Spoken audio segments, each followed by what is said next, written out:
you. I'm talking to you. We see it. Talking to you. I'm talking to you. Are you talking to you? You ready? I'm talking to you. We see it. Talking to you. I'm talking to you. Talking to you. Run.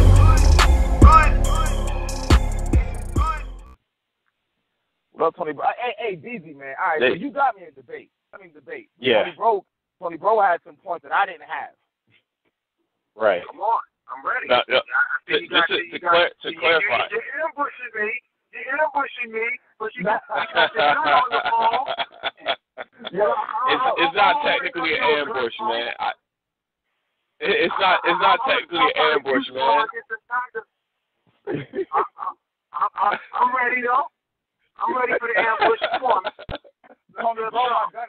Tony Bro, my gunner. I'm the shit talker. He's the gunner though, man. He the one who everything. Now let's be clear about what we are debating here. Okay. Right. What are your points and what state the debate is about? Yeah. No, I like this. All right. So first of all, I want to say two things. First, you clean you clean cops up. I get that. Let's just come clean with that. All right. So that happened. I get it. Tony, bro, and then tonight we gonna have I got a round for you tonight for you saying that. Okay. Yeah, I know. That's cool. So that happened, and then most of what you said I actually agree with. There are a couple points though that I kind of want to get your ideas on. Maybe if we could clarify them further. So it seems like, at least from what I gained from what you were saying, was that URL's product can't be compared to another platform's product because of the view disparity. I don't know if that was your point, but that seemed like that was implied. No, that wasn't my point. Okay. No, that wasn't my point. Point. The point that I made was that the Born Legacy imprint is the third biggest imprint in battle rap after Summer Madness and No. That was the discussion that we were having. Yeah, right. But you went into the. Go ahead, bro. Right. I wasn't saying that necessarily the MCs were better, or that this was better, or this was shot better, or this was done better, or sounds better, looks better. I'm just talking about, in general, off of the numbers, not just the numbers in the view count. I'm talking about overall excitement, social impact, and live attendance. It is the third biggest number. That was my point. I'm privy to so anybody can look up the views, and I think ever since you said that, there's been an effort for people to kind of go back and look at what those numbers actually look like side by side. But I'm not privy to the in-room attendance nor the pay-per-view consistency of buys. Like, is that something that league owners are sharing amongst each other? Like, how would you have that type of information? Okay, I haven't pay-per-view Born Legacy yet. You know what I mean? So, I can't make a pay-per-view comparison, and I doubt the pay-per-view streaming numbers. So that's not what I was counting. But what what we do know, what is common in public knowledge are the views and the live attendance. You know what I mean? You can see it in the videos, and I've had numerous people attend both and participate in both, and they've told me clearly that so this is built on. I've been to other events myself, and I've seen the turnout, and I know the difference for sure. You know what I mean? Okay. So I was at the Born Legacy where I've been to them all, by the way, but I was at the one specifically where Ill Will battled Nitty. I think it was a 2-day event that y'all had, which is dope. But I don't know what judging from what I've seen, that wasn't the same room that y'all used for JC versus Trez, and it didn't look like a huge room, you know what I mean, like in terms of like attendance and all that. I'm wondering though. Go ahead. The Rum Nitty versus Ill Will, Poppy out here going crazy. Boy, right now. You hear that? Yeah, it's wild as fuck around me too. Yeah. I don't know what it is today. They lit out here. Anyway, Spanish West Harlem, baby. Listen, so. Oh, shit. What first one that you meant? Those were the first returns of Born Legacy. Those were the first ones. So that probably had about 200 people, 200 or so odd people in that one. Right. But the JC Chef Trez one was at a different venue.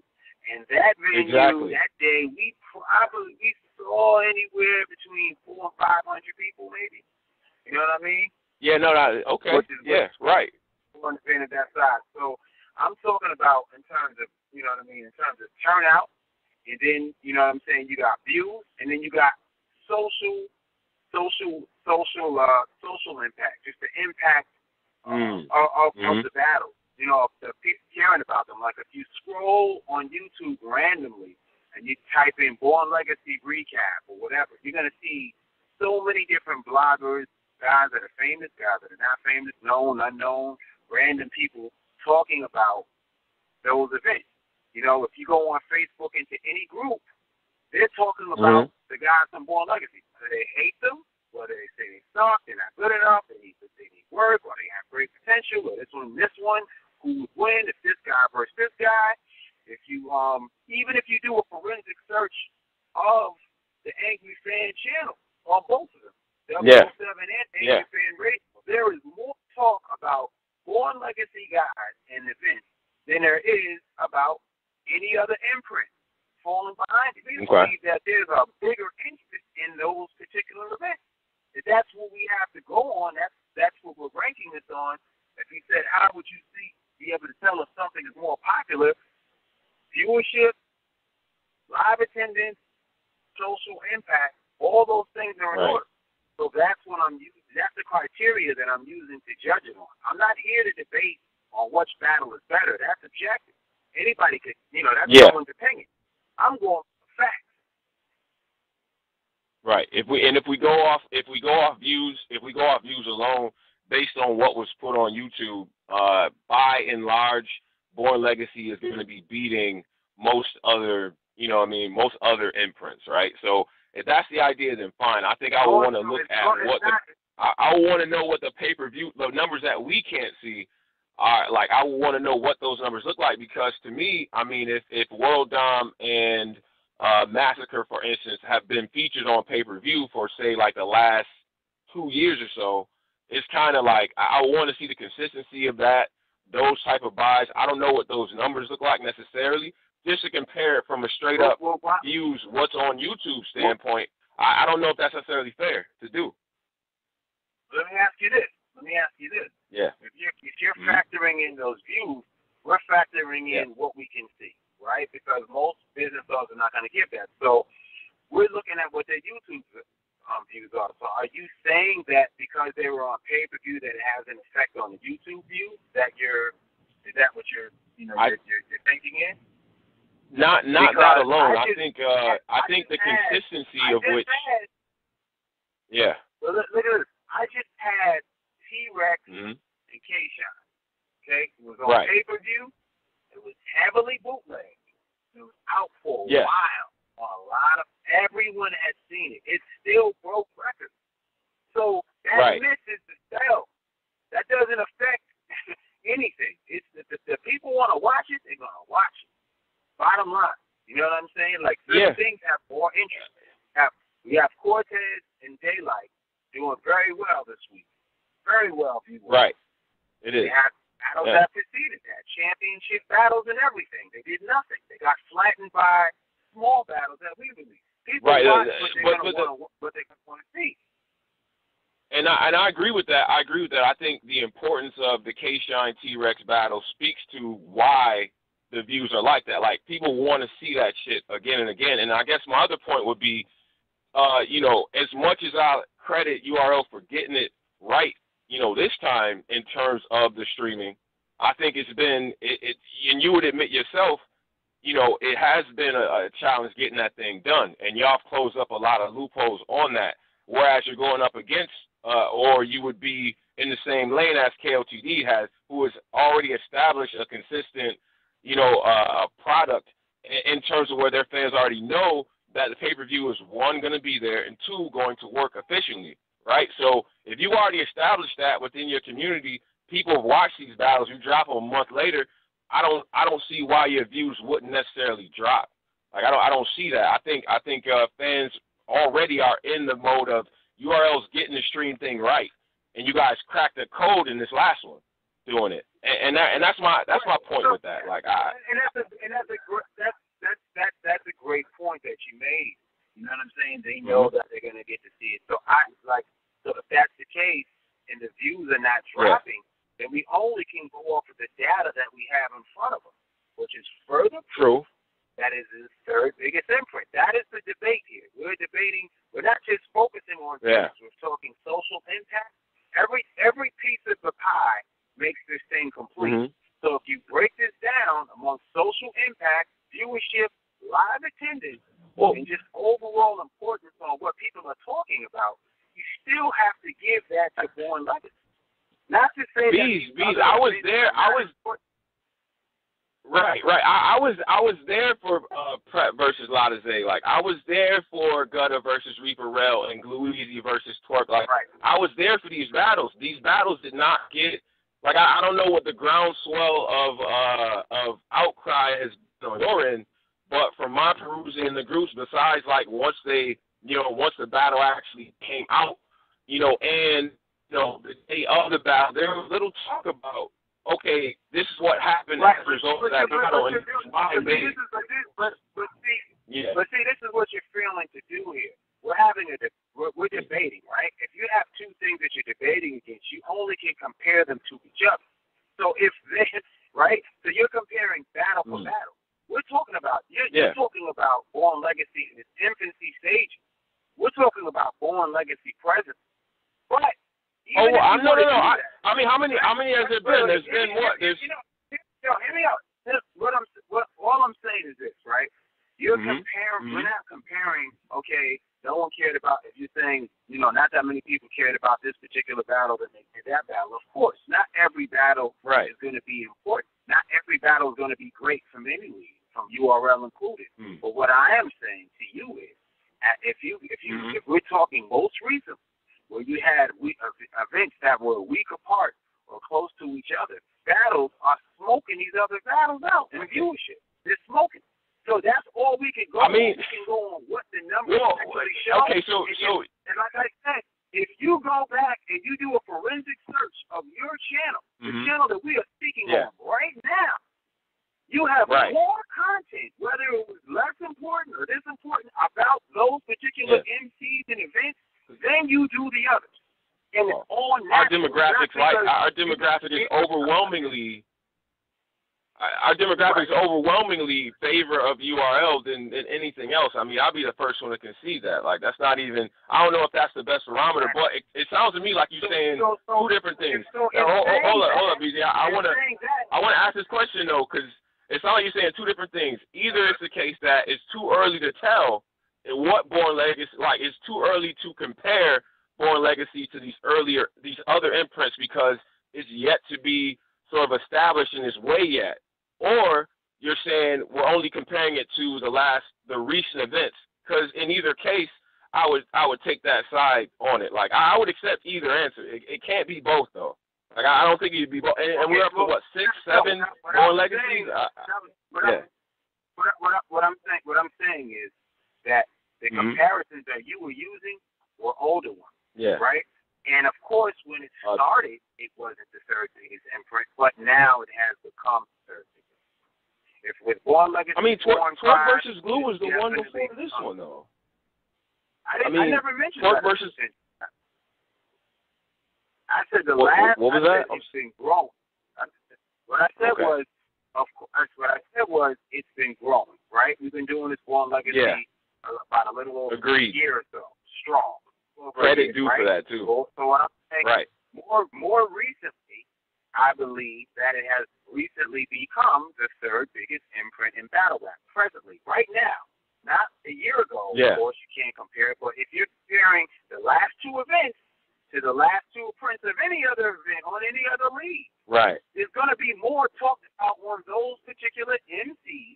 You're going to see more memes. More comparisons, more what are we doing with this guy, more career decisions, more he should battle him, more he should done that, more guests on your show and other shows that are similar in the battle rap media of the Born Legacy imprint, the artists who participate on Born Legacy, the viewership, the turnout, attention, and the social impact are all higher. That's all I'm saying. Yeah. Make the comparison. And you know what? And I agree. I agree with that totally. You're saying, okay, let's take the last two Born Legacies, right? And you're saying at this point in time, measuring the last two up against everything else, I'm 100% in agreement with that. Like I feel like when you said it though, I wanted to qualify it a little bit more. That's why I actually wish that I was on the call.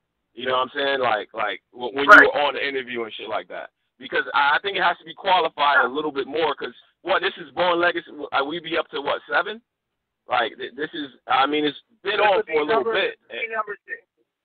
This will be yeah. So this will be Born Legacy Supreme will be the 6th Born Legacy, and Born Legacy 1 was done like 3-4 years ago. We just it was a minute ago. And it was a minute ago.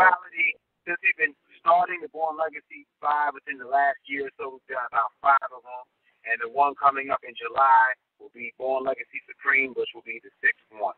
But all I'm saying is presently, talking about presently, right now, the importance of Born Legacy, it is the third biggest input. We have to agree with that because we are going off the numbers right now, this current time. So social impact-wise, viewership-wise, live attendance-wise, and just overall excitement and talk is Born Legacy. People don't want to admit that. And you know what? And this is why before, I told niggas like, my bad, bro. Go ahead. I'm bad. I'm cutting you off. Oh no, I didn't mind. We just debating, so I'm not tripping. I was gonna let you finish, but if I'll close out this. I'll finish my statement just really quickly. I was just saying, if you add up those things, right? Because that's all we have to go off of. Everything else is speculation. Right. We only can go off of what we have before, right? And if we do that, and we're adding up views, we're adding up live attendance, we're adding up social impact, we're adding up who you guys in other battle rap media outlets are interviewing, talking about matchups, rounds, whether it was good, bad, or ugly. We are ahead.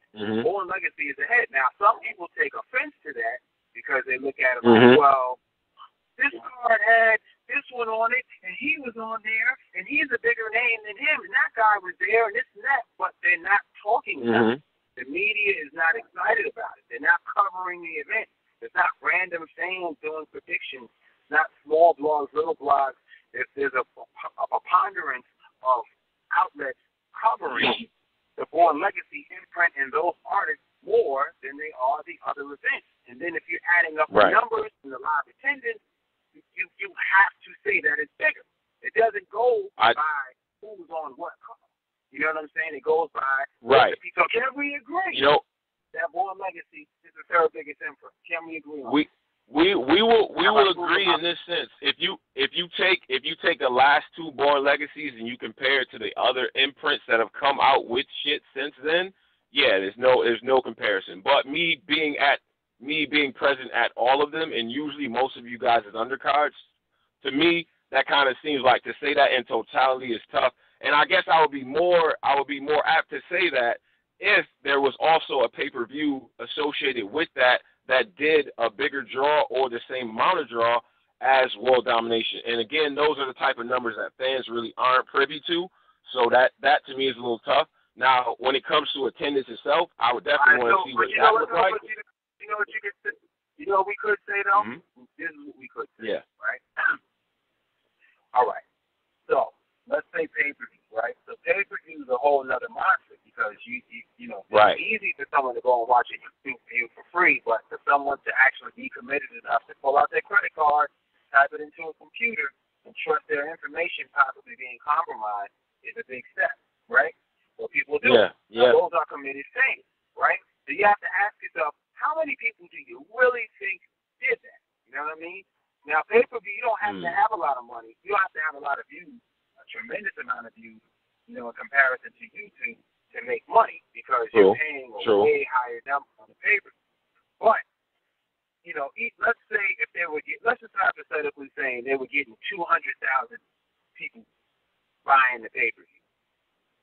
Do you understand what would happen? The numbers would, like, that would be so much money that these leagues would be making. You know what I'm saying? Which I don't think is going on. That's a fact. I think me neither. It is a small percentage more. So even if it's 10,000 views or 8,000 views, that is a tremendous amount of views and commitment. It doesn't sound like a lot to the average listener, but that is a great achievement. Even if you can get 5,000 people to buy a stream, it helps the league operate and function and make a living. So even still, it doesn't equate to the viewership of the people that are tuning in. You know what I mean? Now, if you want to say we have more of a committed audience, I understand. Right. If you want to say we have more of a committed audience that's willing to pay for the product, and you're making that a point in your argument in terms of financial commitment, then we can't say anything until Born Legacy does a big view, and then we can see that where is we're at. And I can say that's a very, very good point. That's actually a very good point.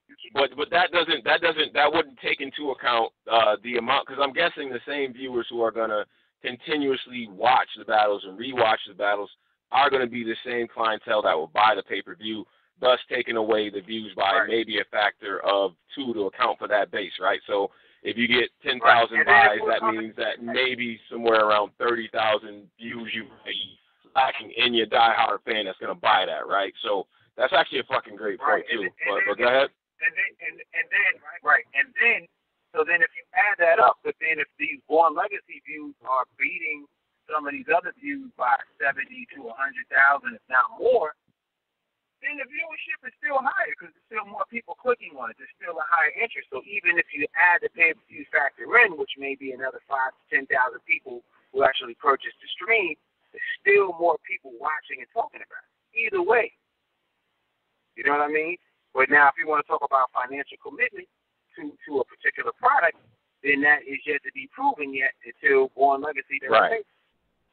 But I think that still isn't a big enough thing to determine whether or not one is bigger than if that one is bigger than Born Legacy, because you have all the other pieces of the pie that you have to use. You know what I mean to make a decision. So can we agree? That Born Legacy is the biggest imprint presently after Summer Madness and all. Can we agree to that?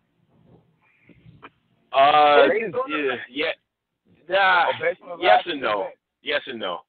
Okay, based on the last 2 events, yes, we can base that on the last 2 events. Again, I still want to see these numbers, Beasley. I still got to see them. But think about how often events happen. Events may happen every 2 to 3 months. So, I mean, you judge something in quarter. In business, whether it's a record business, whether it's anything financial, it's judged based on quarters, right? So you can say, okay, last year, for number 1 earner, you know, Pepsi was behind Coca-Cola last year, but this year Coca-Cola presently is beating Pepsi. So in this particular round, you know, in these last 2 quarters, what are we going into? The third quarter? You know what I mean? So we're going to be ahead. We are ahead presently in the last 2 quarters. We are ahead. What, Beasley, I want to.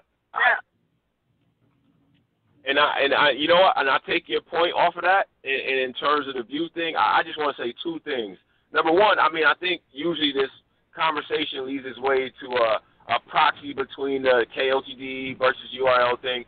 Honestly, I think that's a misnomer because I actually think the Born Legacy series has cleaned up the smaller, like, leagues smaller than KOTD. Like that's fucked their whole momentum up bad. And that, I think that's been the impact of that in the culture, to be honest with you. And I think the other reason why the demand is built into Born Legacy is because the roster is where it is. And I said this to Caps yesterday, or the other show, right? I said that right now is the most competitive that URL has ever been. And that's based on the amount of talent and the distance in terms of skill level, right? Like, it's very, very matched up. And it takes a lot for a nigga to be able to distinguish himself from the group. So those are 3 points that I had actually made, like, on the show before and all that. But I want your take on that, specifically the idea that is actually coming after the smaller leagues and the idea that URL is more competitive now than it has ever been. I just want your take on that. Yeah, I mean, I think we always push to try to be better. You know what I mean? I'm not saying that we're perfect. There's a lot of things that we have to do and fix and work on. You know what I mean? We're not perfect. You know what I'm saying? I'll be the first to say that. But despite all of that, you know what I'm saying, the interest still lies here. You know what I mean? It's a fact. It's not even a question. So, you know, right. when you're taking all that into consideration, you know, we just felt like, you know, we are battle rap, and we should be doing all types of battles, from big rooms to small rooms to little cards, PGs to this and that. Mm-hmm. And I think it's good because it puts pressure on the other leagues to do more shows. You know, you got guys really focusing on developing their talent. You know what I'm saying? You know, and it's I think all in all it's a good thing, you know, for fans as well. You know what I mean? Because then they get more battles and, you know, there's more stuff going on. But I just felt like, you know, if we don't move, somebody else is going to do the battle. So why not? Why we should be doing these matches? You know what I mean? That's kind of my rationale in doing it, and the team's rationale in doing it that way. You know? Right. And then I also think I think you guys' marquee matchups end up quote unquote meaning more, because typically it's not like, okay, so and so should have been battled 2 years ago and we finally getting it out the way. And I think that's the other thing about other leagues that have these big marquee matchups. They're taking a lot of those, and for your future, it's not the best, right? Because if all you're booking is these battles that supposed to have had already happened or made sense a long time ago, that fucks it up. And also, we gotta be honest, our pay-per-view, it's a double-edged sword. It does kill momentum. It's like, as dope as Zone 7 was, it's like, once I've seen the battles multiple times, it's kind of on to the next one. Even if you release it, okay, I might go back and I do my thing, I watch it or whatever, but it's not going to have that same sting as if, you know, you releasing that shit bit by bit, right? Like, even if I was already there, I still like things you don't care. You don't get what it is like when something happens, when people talk of it, it becomes like legendary. Oh man, you didn't go to the show live. You didn't. Oh man, it was crazy. And your imagination always makes things bigger and more powerful than what they are. You know what I'm saying? Like, if you say, like, if somebody says, "Yo, man, I was at the bar and I seen your girl talking to this dude." Now the guy could have just went to school with her, but in your mind, you're like, "Oh my God, what was she doing? Was she gripping her ass at the bar?" Your imagination is the worst thing ever. Your imagination is by far worse than anything that could ever happen. So I say that to say that when you don't pay-per-view, you know what I mean? You know, you have people on edge, they're on excitement, they're waiting, they feel like they missed something. You know what I mean? Pay-per-view with instant gratification. So you may not cherish it as much because you're getting it right away. It's there for you. It's okay. Take it, abuse it, watch it a million times, be done with. Okay, what's next? You know what I mean? They're done with. So that's the only difference. But you know, things change and errors change, and you kind of have to adapt to it. I still believe that if you haven't been to a live event, it is an experience. A big URL live event is something different, totally different than what you think or what you see on camera. And that's oftentimes why thinking about certain matches being judged is because you can't judge in the building, man. It feels different. The excitement's different. The way you hear the human voice in person is totally different than when you hear it recorded on your computer or through your smart TV. When you're there and the person is speaking and you're listening, it's like you're in church or something. Like if they're good. You know what I mean? They're talking to you. The emotion that they have in their voice, the conviction, seeing the other person's energy crumble on stage. You're not going to get that on the TV screen. You just can't get it that way. So, you know, it is something different. But, you know, if we do pay-per-view again, what we'll probably do is have matches that won't be on the paper. Just for the people that come out live, they have an experience. Right. Right. Okay. Now that's what's up. And I guess the only other thing. Go ahead, Caps. I guess the only other thing too, and we went over this with Reaper, I guess, and Caps had kind of put this up.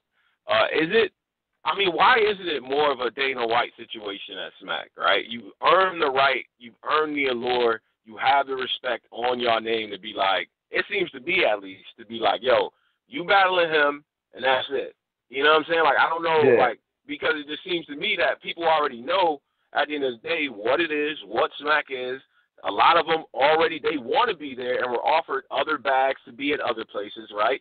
And this is what they signed up to do, to have a battle and sit out a couple months because you don't want to get oversaturated and everything that comes along with that contract. Why is there no, like, yo, you battle this dude because we said so, and this is who the fuck deserves to battle you?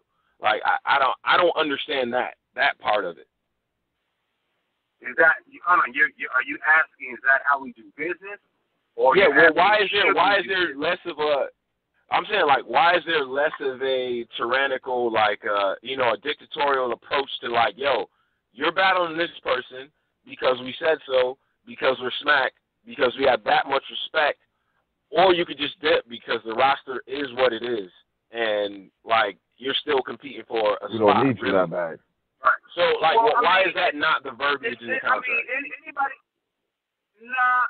It's not because it's not really how we treat people. You know what I mean? Like, we'll offer certain matches. Everybody's a man. You know what I'm saying? Some guys speak up and say how they feel. Some don't. So some people will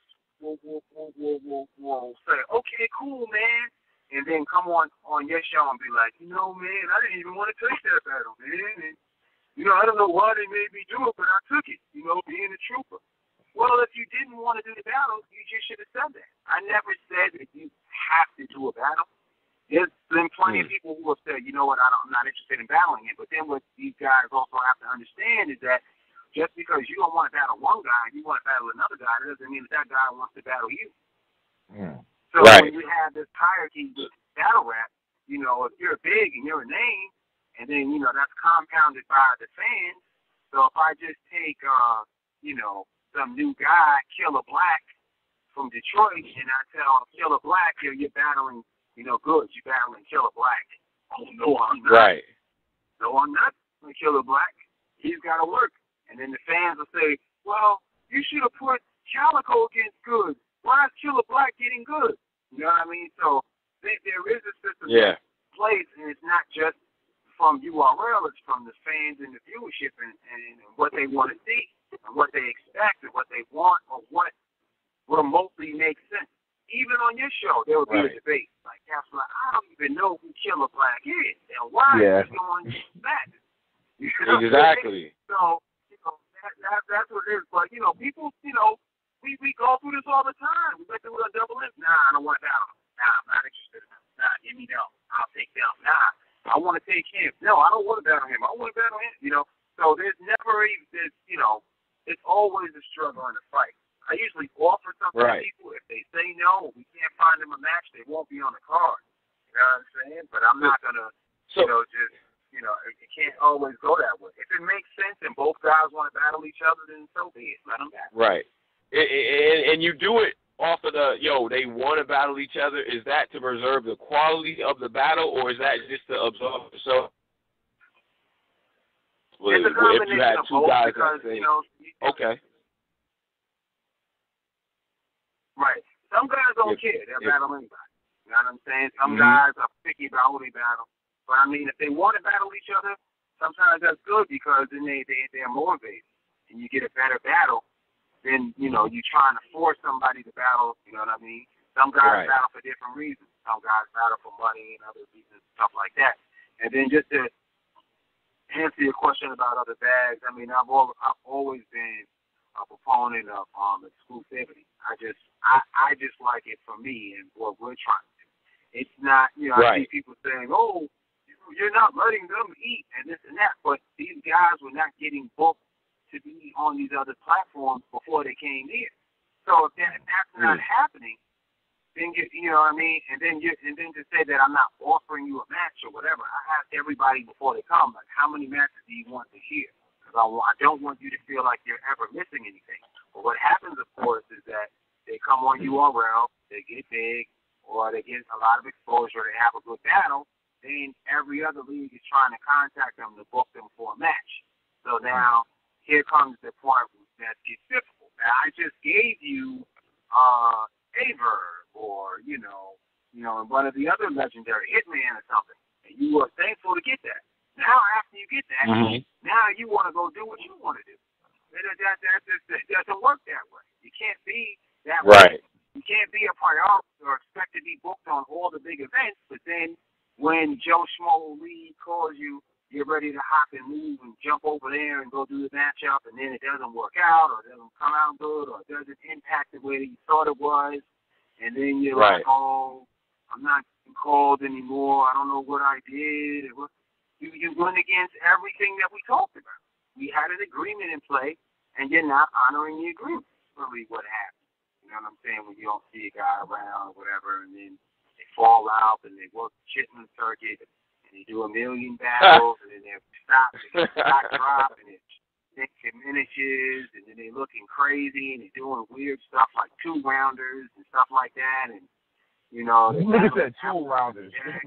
2-rounders. They're not even 1-rounder. They're doing like 2-rounders, and then, you know, they're battling Kamikaze Kenny, and, you know. What the fuck?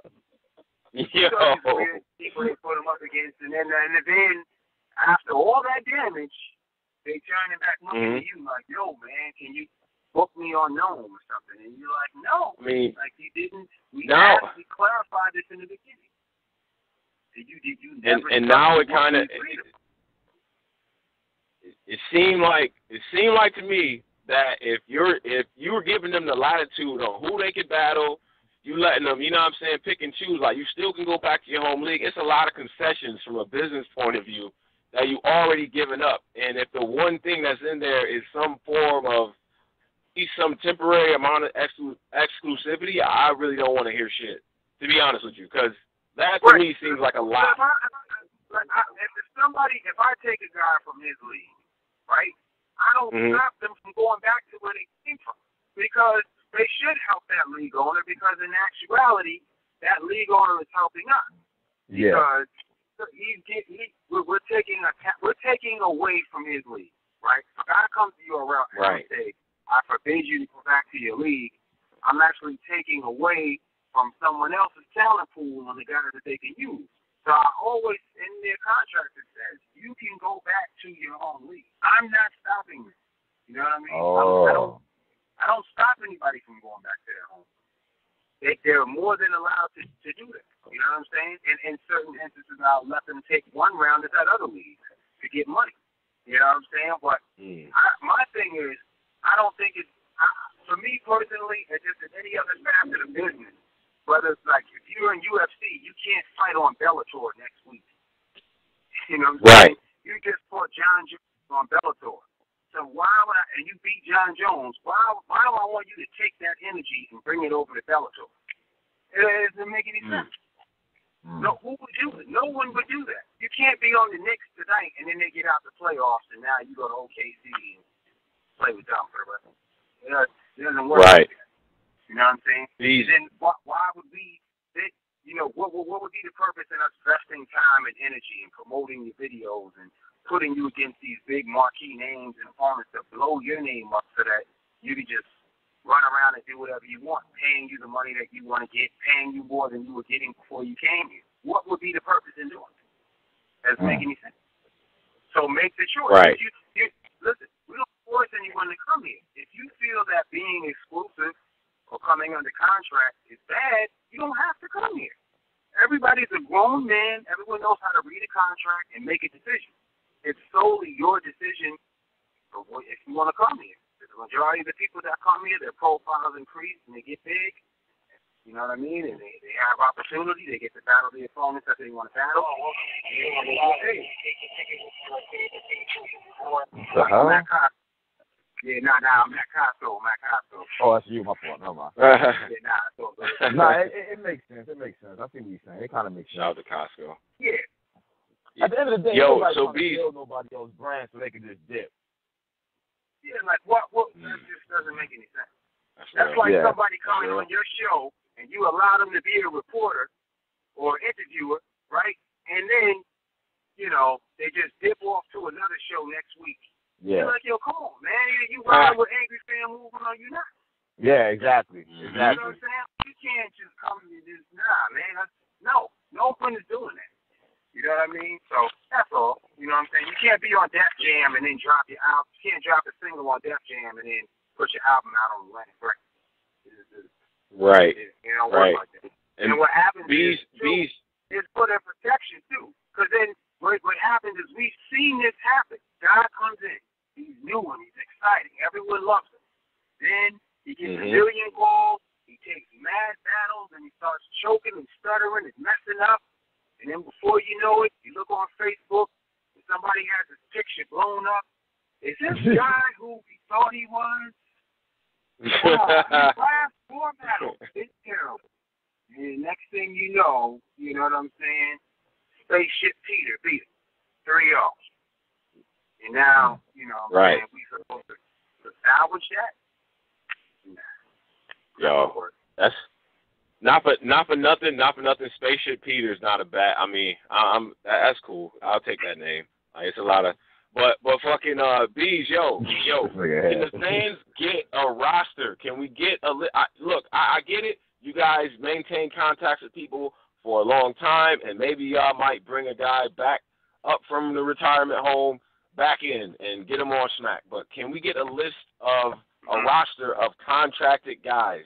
Just because I don't think people actually understand how many people have gotten chances and are no longer there. Like, and until you really run through that tally. Like, in my head, I got, like, groups of people that were there before that you just never heard from again type shit. I think that would do a service. So will we be able to get something like that? Is like everybody's not under contract. We only put people under contract that we know for sure. You know what I mean, and that we can agree with that want to be. We ask everybody, listen, dude, are you sure this is what you want? You know what I'm saying? And 9 times out of 10, you can ask anybody that's been under contract. I always pay them more. Hey, B, your phone breaking up, homie. Yeah, you're breaking up, bro. Can you hear me now? Is this better? Yeah, got you. Is this good now?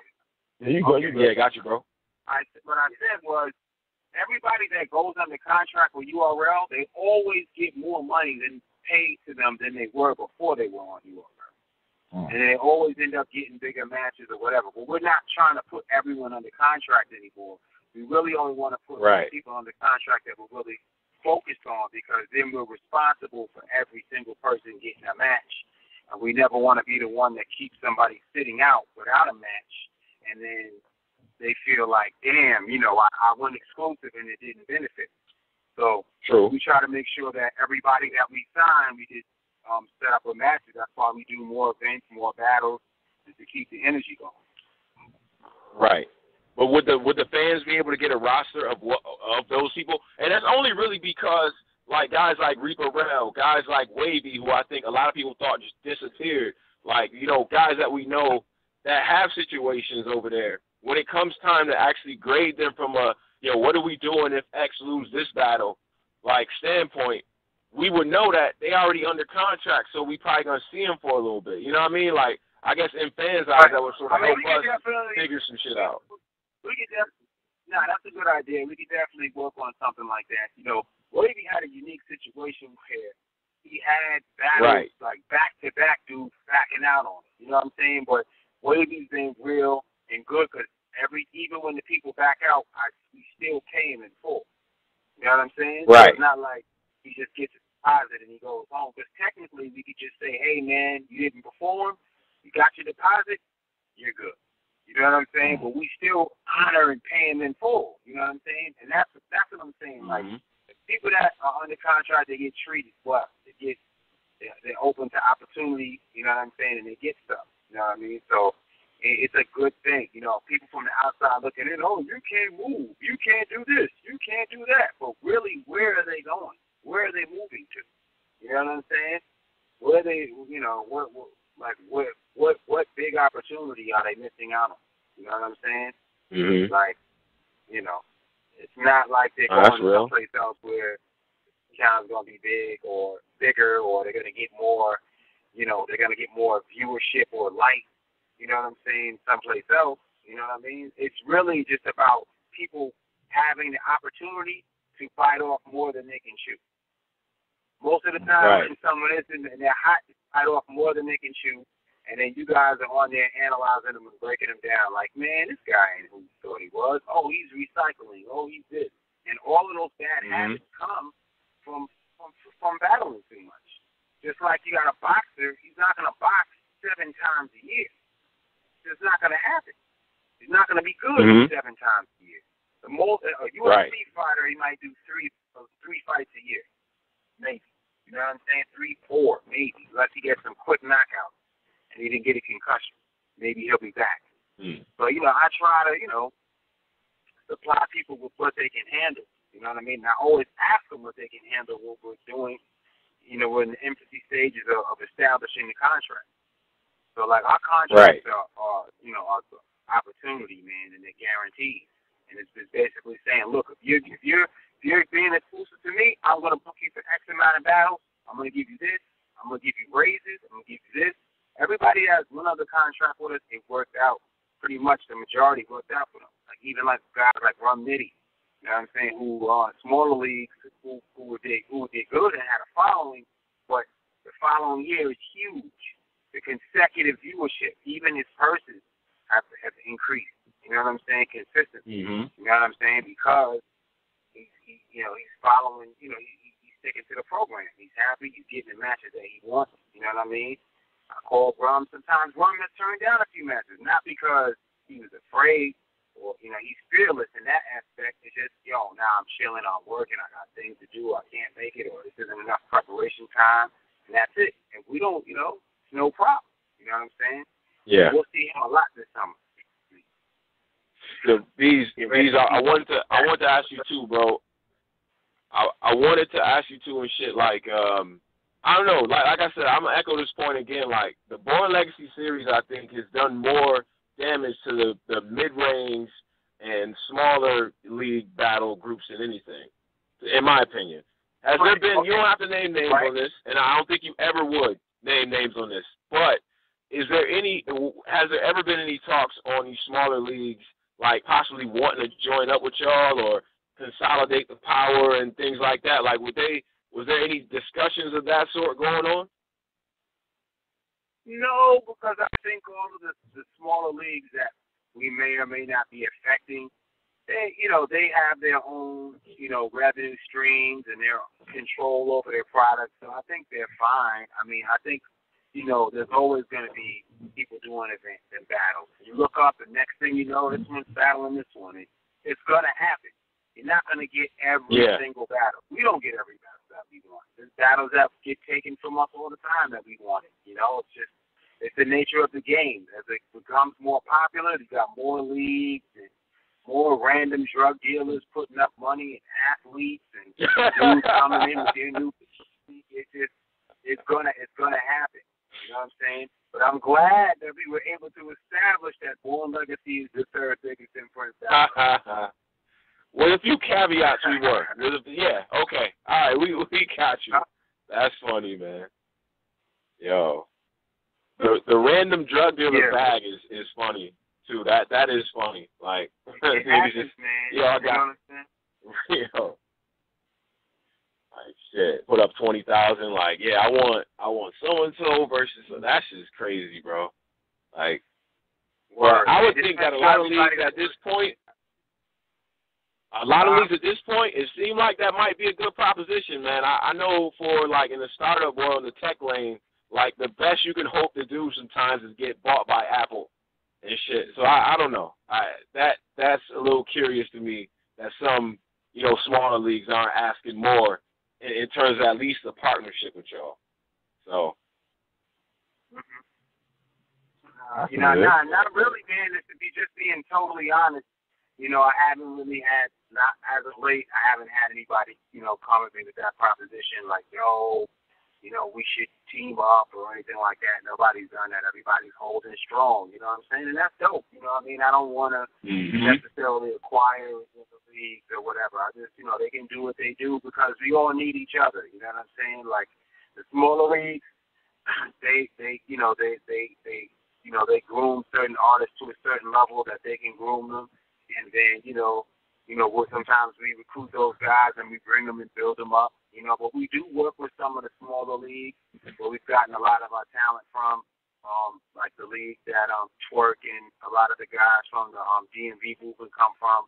They're doing a great job out there, and they're totally independent, making their own money, having their own shows, and we don't want to interfere in that, but what we can do is, like, we can highlight a lot of their stars in ways that they may not be able to and bring attention to them, and then the small leagues support us because they're supplying certain talent or contacting us about getting certain guys into the proving grounds that they want to elevate. And then those guys can do sound energy and bring it back home to their own league and do their own shows out there and expand the market and bring in fans that wouldn't normally come, but now that are following some of those guys that have had light shows.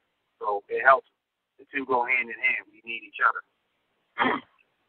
That's a fact, right?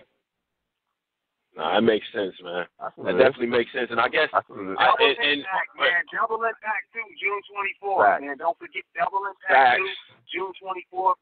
Tickets on sale now, man. At Ticketmaster.com. Please hurry up and get your tickets, man. They will sell out.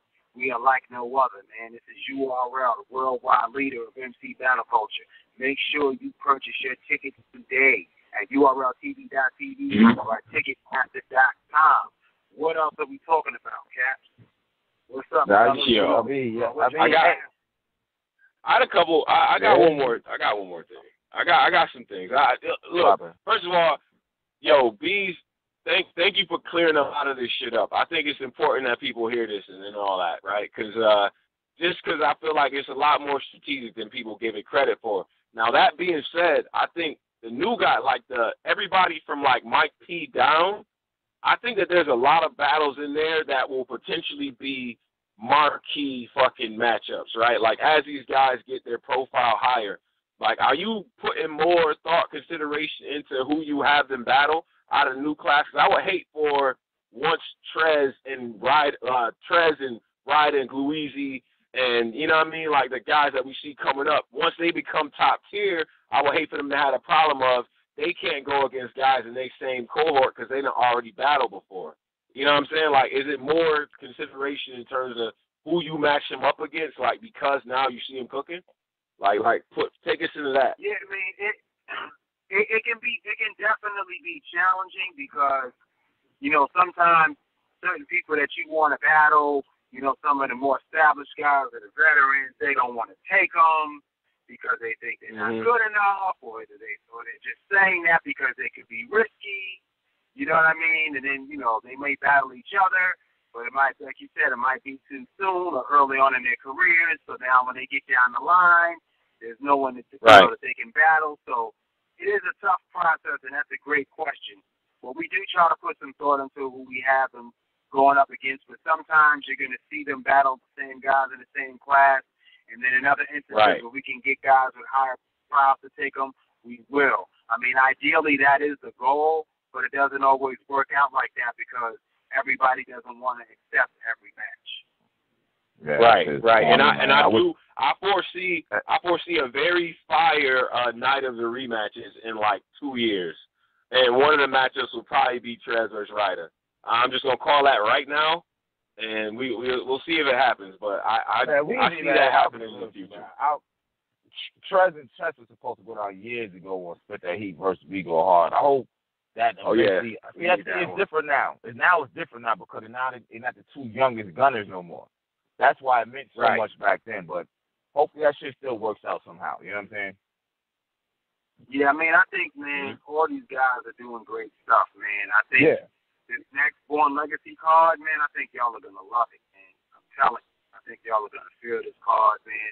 I'll be starting to leak out some of those matches in the next couple of days. And God damn, that niggas is not playing right now. Y'all, you know what, Beasley? Hold on, Beasley. Like, you niggas worried. You got so many battles. You got the Gnome battles, Snake Eyes, and Dougie versus Jack Boy Maine and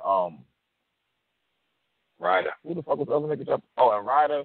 Like, I mean, you got so many battles still. Like, are y'all worried that you have to rush them out?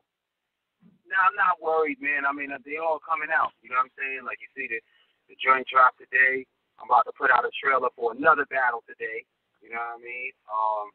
That you guys are going to be happy is coming out. You know what I mean? Like, I got the Geechee Gotti joint coming out.